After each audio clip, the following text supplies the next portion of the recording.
I'm Tinny from Mini Bowl Design, and this is the Elite stove. It's an old stove that I discontinued long time ago, maybe 2-3 years ago. Now, it'll boil 2 cups of water in a Snow Peak 700 cup in about 5.5 minutes. And it only weighs about 10.7 grams. Now, I don't recommend this stove, or didn't recommend this stove, for small pots like beer can pots. And that, if I remember correctly, that's originally the reason why I eventually got rid of it. I was going to stoves that were center burn for very small pots, and this one had such a wide flame that it basically went up the sides of a beer can pot. Wasn't real happy with it, and at the time that's what we were using for pots most of the time. But I have a bit of a conundrum. They stopped making the Heineken can, and I believe they've stopped making the Bud Light aluminum bottle that I make the BIOS out of. So that's 2 products that are going to disappear here pretty soon, maybe more than 2 products, just because they don't make the containers anymore that I manufacture the product out of.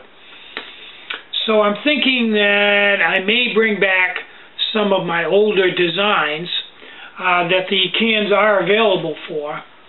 And as far as stoves that are made from aluminum stock, I'm pretty much going to stick with the M series, the M3, 4, and 5. I may even pare that down over time, depending, on how sales go. If everybody buys an M5 and doesn't buy an M4 or an M3, I'll just make M5s. But as long as all 3 of them keep selling, then I'll make all 3 of them. Time will tell.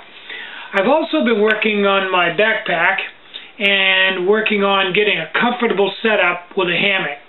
So let's go and take a look at that.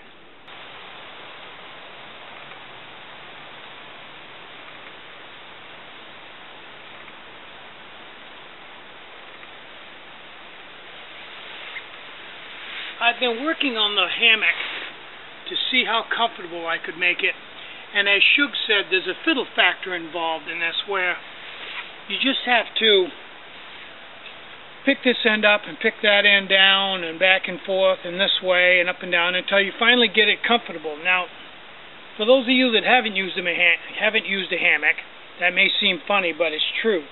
Lifting this end up a couple inches and dropping that end a couple inches makes all the difference in the world in the way it lays. So as you use it, and you guys that use a hammock know what I'm talking about, as you use it, you learn a few tricks, and it becomes much more comfortable. The very first time you climb into a hammock, if you don't know what you're doing, it's probably not going to be that exciting an experience. But as you work on it and adjust it and watch videos and experiment, you'll find that it can become extremely comfortable rig over time, as well as a fairly lightweight backpack. Way better than laying on a 1/2-inch thick blue foam ground pad on a rainy night. Now, I haven't got my Cuban fiber tarp yet. This is the sil nylon tarp that Robert gave me, and I've got it all sealed, and it's a nice tarp. But I'm really waiting for my Cuban fiber tarp because it's just so much lighter. Probably no better than this one, but just lighter weight. That's the only thing it really has going for it. Now, the sticking point for me was right on the edge of your calf as you lay in this, right in here. See where my hand is, right in here. It was hitting on my calf when I was in there because there's kind of a spot here that stands up. But I found that as I raised the foot part and lowered the head, I eventually got to a point where that completely or almost completely disappeared, and I'm really quite happy with the way it lays now. It's working out pretty well.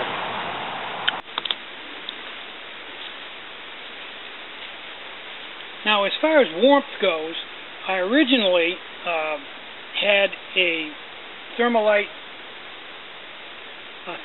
blanket underneath of it for a underquilt, and that worked really well. It was really warm, but underquilts, unless they're factory made, there's a lot of cordage to get them stay up around the corners, and they stay this way, and the right amount of tension, because the way they are when you put them on and the way they are when you lay in the hammock is two totally different things.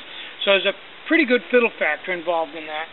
So what I finally did was, I finally gave up on that and put it away, and I went and experimented, and I found out that this blue piece of foam that I use in my backpack to give it strength, it's actually the spine of the backpack. If I cut it the right length so my backpack had a little more room in it and lifted it another 4 inches longer than the original one, that same piece of foam fits right in here, and I lay on it from the top of my head all the way down to my legs right here, which is the whole area that you normally would compress with your body, and that works very well. Probably wouldn't work good in the middle of the winter, but for into fall, you know, when it gets down to maybe 50, maybe a little less, it seems to work really well. I'm told, and it's what I've seen, it seems to work great. So that solves that problem, and it's very easy because these blackbirds have 2 layers, specially designed, ironically, specially designed to slide a pad into, so that when you get in, you don't move it around. It's underneath, this is 2 layers, and it's in between the 2 layers. And it's even got an area in here that is sewn in so that it can't slide out. It's very well thought out, very well designed.